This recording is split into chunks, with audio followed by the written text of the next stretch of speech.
Guys, we want to talk to you about something hot. And before we talk to you about something hot, we're going to talk to you about Live, which is who is bringing you the show of Red, White, and Brown. Now, speaking of hot, someone's hot is really coming up. Kartik Aryan from Bhulaiyaa 2, which these two got to watch. Mira and Michael got a chance to see him on the big screen. I didn't. So unfortunate, but I'm pretty sure my husband knows I exist. Of course, I'll catch him later, boo. So tell me, what do you guys think of the movie? What's the treetop? Give you an overview. Does he know? Does he know he's married? Yeah, I mean, he knows he's married to me. Okay. Poor guy. Okay. Well, so first of all, I'm looking at the movie and I'm like, oh, Anis Bazmi and Farhad Samji. Remember the guys that did Hero Panti 2? The movie with the moving chessboard from Harry Potter? Like, damn, another one.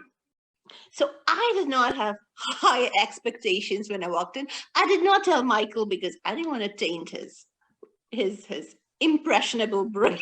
Right. I was walking in expecting a horror mystery comedy. I was expecting lighthearted, good old fashioned family film. And for me, it delivered in a way that I thought is very much in line with that. All right. So why don't you give us 30,000? Mike? Yeah, so Bhulaiyaa 2 is a movie that takes place in a supposed haunted mansion. Yeah, so we have our two characters, Ruhan and Reet.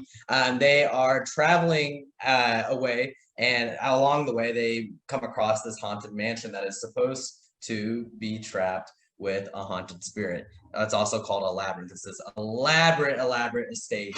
And throughout this, Ruhan and Reet, there comes word that this mansion had been open. It had been guarded for a very long time at the village by Reet's family. And due to this, the family then comes and tries to see what's out, only to then further find out Ruhan is living there. And Ruhan is playing upon this lie that Reet is dead and her spirit is haunted in the house, and she wants the family to occupy the house. So throughout this entire film, we see the family occupy this house, and we are trying to solve this mystery of who is the spirit that is locked away inside the labyrinth, and we get to see what happens next. Em, I guess you could give me a little bit of your 2 cents on what you thought about this film.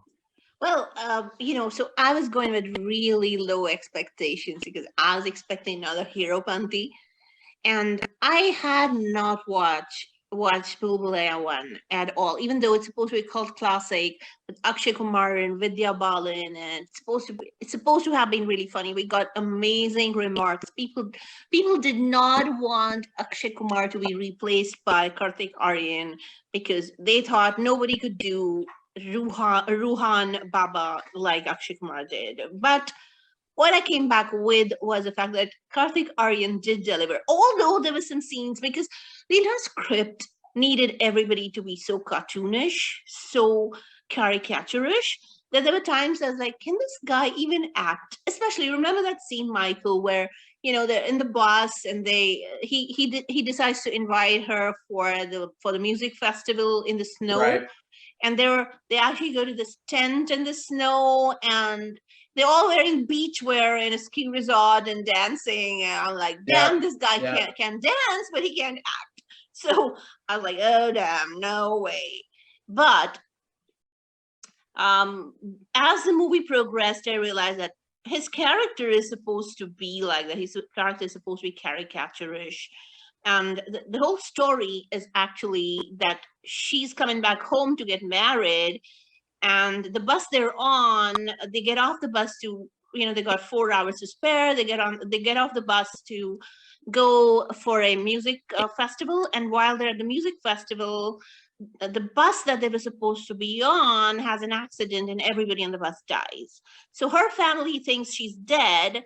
And she tries to call them to tell them, hey guys, I'm not dead, I'm alive, because I went to a music festival with a strange guy.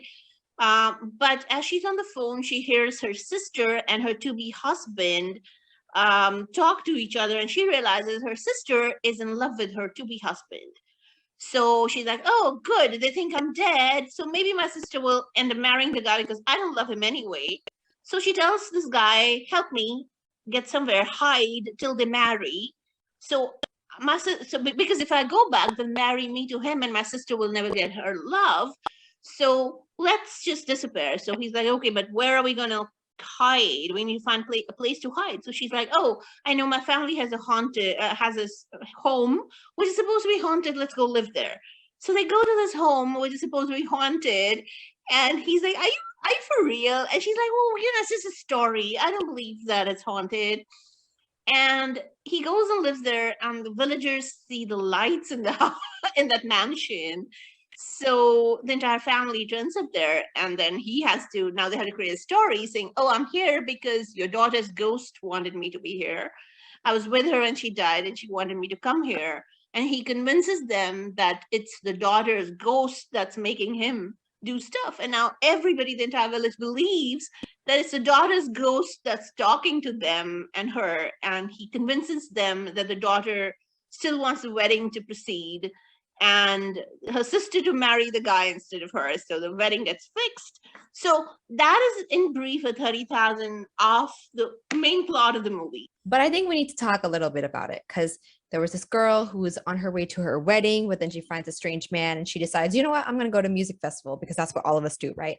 And then casually her family thinks she died when this bus thing that's taking her to this random festival with this random man again, right as she's about to get married, crashes. They think she's dead, and then she's like, I want my sister to marry my to-be husband. So like, there's a lot to unpack with what happened. But why don't we start with what were y'all's favorite things about this whole movie? Yeah, I think one thing I really enjoyed about this movie was how much it leaned into the cartoonish element.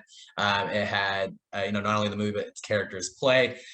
This entire time they're trying to kind of solve, the family's trying to solve the mystery of like Reet. There's some people that don't necessarily believe that Reet is dead. And so the antics that lead to them trying to find Reet within the estate is, they all landed. I thought the jokes landed, and the theater responded very well as well. But then also too, the cartoonish element of the haunted spirit that's living in the estate. And this entire time the family's just warning you don't go by that room, you don't go by that room. There's times in which they almost open the room, and I thought the suspense all the way up until the climax of the piece where you actually get to meet the spirit and whatnot. Thought it landed very well. Thought they did a very good job at keeping you on the edge of your seat, wanting to find out more, as well as landing a few good jokes in there. It was a good back and forth. They did not waste a lot of time. They did waste some time in the backstory, but it wasn't uninteresting. It wasn't a lot of waste of time.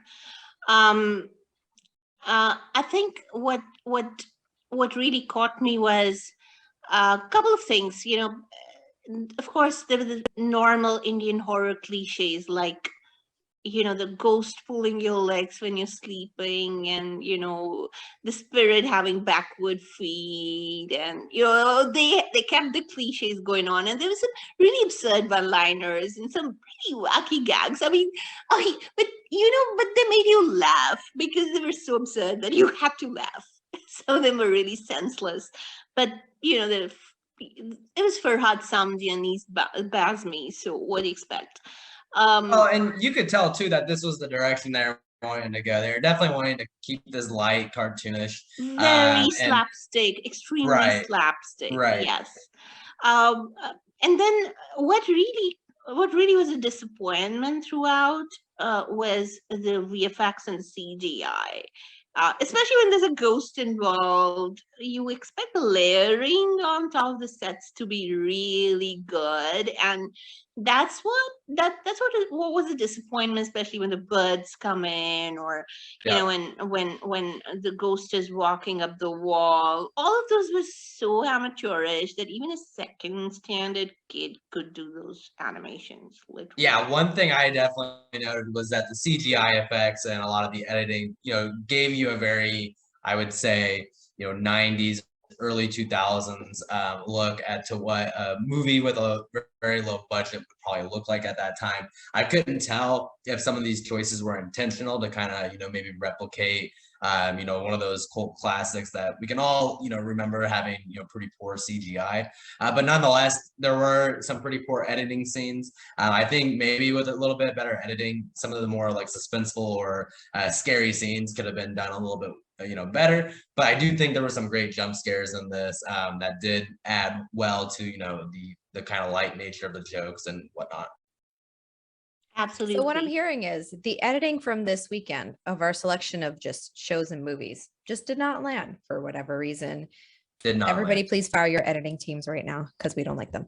I don't know whether it's the pandemic. I don't know what the reason is. Maybe they were canned for a long time because of the pandemic, a couple of years.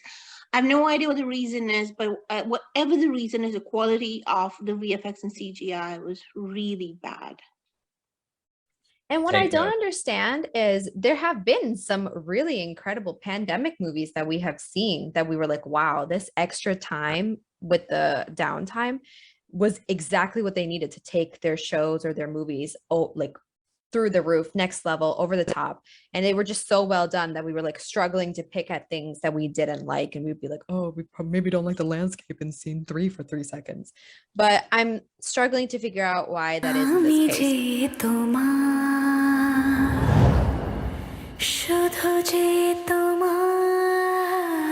15 साल बाद इस दरवाजे ने फिर दस्तक दी है। इसके पीछे कोई साधारण आत्मा नहीं है, काला जादू करने वाली मंजुलिका है। I can see dead people.